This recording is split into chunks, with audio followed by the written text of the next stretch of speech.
আসসালামু আলাইকুম সম্মানিত খামারি। গতকালকের ভিডিওতে আমরা আলোচনা করেছিলাম একটা গরুকে কি পরিমাণ কার্বোহাইড্রেট, প্রোটিন, ফ্যাট এবং ফাইবার জাতীয় খাবার দৈনিক দিতে হবে সেই বিষয়ে আমরা আলোচনা করেছিলাম।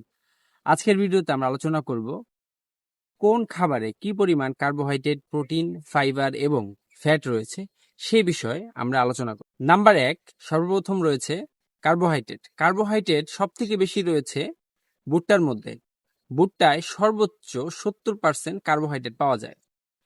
এরপর আমরা সর্বোচ্চ কার্বোহাইড্রেট পাবো হলো গমের ভুসিতে, যেখানে কার্বোহাইড্রেট পরিমাণ প্রায় 50%। নাম্বার 2, সর্বোচ্চ প্রোটিন পাবো আমরা হলো সয়ামিলে।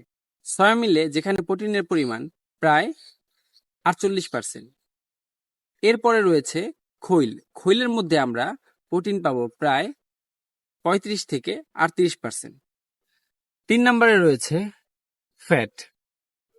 আমরা সর্বোচ্চ ফ্যাট পাবো হলো ফুল ফ্যাট সয়াবিনে, যেখানে ফ্যাটের পরিমাণ প্রায় 20%-এর বেশি।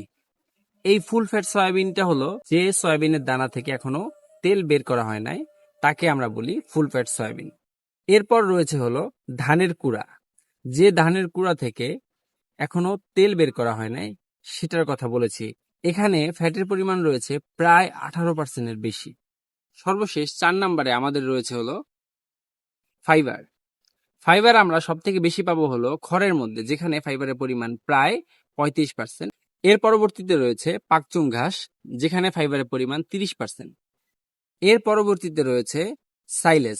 সাইলেজে ফাইবারের পরিমাণ প্রায় 20%, কিন্তু সাইলেজে এডিএফ বা অ্যাসিড ডিটারজেন্ট ফাইবার এর পরিমাণ বেশি থাকায় গরু খুব দ্রুত সাইলেজ হজম করতে পারে। আজকের ভিডিওটা আমাদের এ পর্যন্তই। ভিডিওটি যদি ভালো লাগে পেজটি ফলো দিয়ে রাখবেন, লাইক, কমেন্ট, শেয়ার করবেন। সবাই ভালো থাকবেন। আসসালামু আলাইকুম।